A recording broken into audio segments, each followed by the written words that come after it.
est saint. Malgré qu'il est l'époux de Marie, Joseph ne mangeait pas la suite de son front.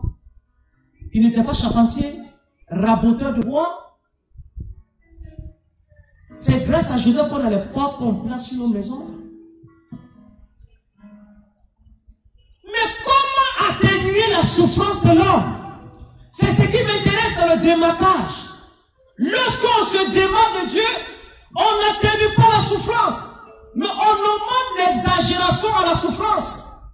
Parce que être loin de Dieu, c'est être loin des promesses de Dieu. Être loin de Dieu, c'est être loin de sa face. Comment faire pour se rapprocher de cette présence? Il faut regarder l'image de l'enfant prodigue, dernier volet.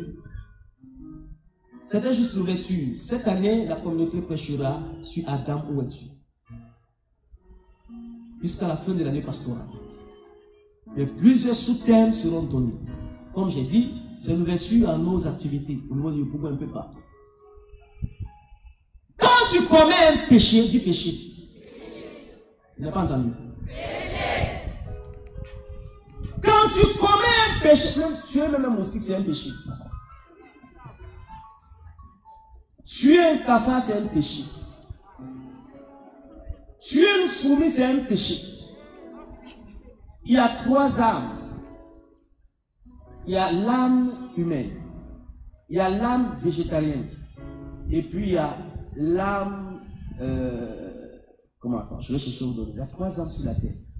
Il y a 3 âmes. L'âme de l'homme. L'âme des plantes, parce que les plantes ont l'âme. Et les animaux aussi. C'est vrai que quand je vous dis ça, vous êtes choqués. Que tuer un moustique, c'est un crime. Qu'est-ce qui fait que Dieu est Dieu? Qu'est-ce qui fait qu'on parle de l'Eucharistie, Jésus eucharistique? C'est parce que de toute sa vie, il n'a tué ni mouche, ni fourmi, ni moustique. Demandez-moi si j'étais là-bas. J'y étais, j'ai vu. Je n'ai jamais vu avec taper sa joue, il m'a piqué.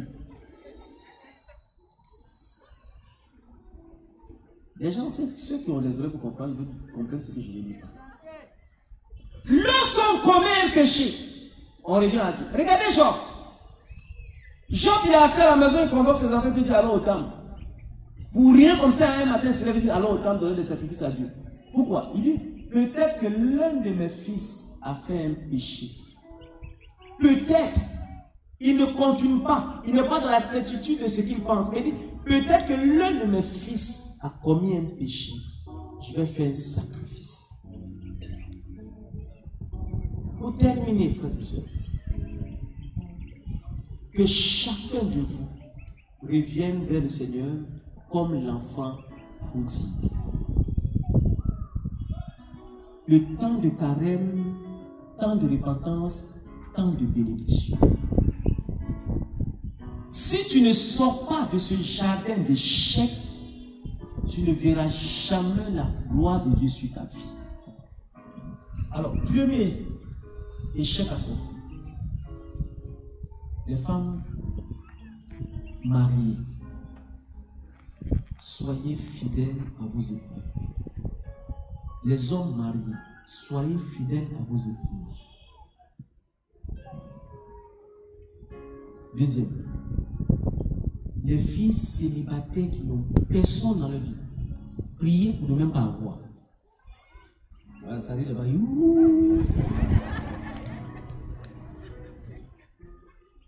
Je vais vous dire pourquoi. Priez pour ne même pas avoir. Il y a un problème dedans. Qui est d'accord avec moi? Non, il lève doucement, mais vont se mettre en problème. Alors, celle qui en a, aimez-vous sans regarder la pauvreté de celui qui est en face. Celles qui ont volé, complétez, les maris, la vache en face n'a rien. Celles qui ont volé, les maris des... Il faut dire libérez-les.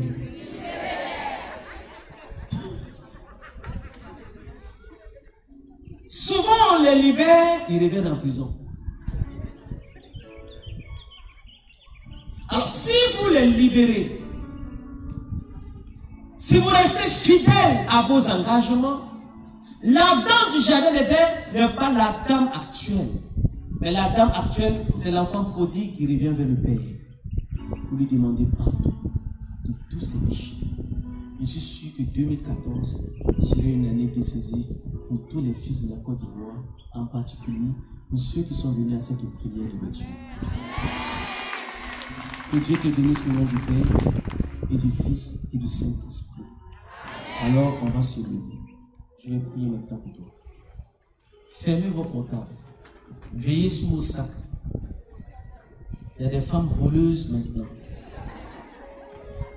Elles ont remplacé les hommes. Elles sont rapides. Et puis quand une femme vole, elle est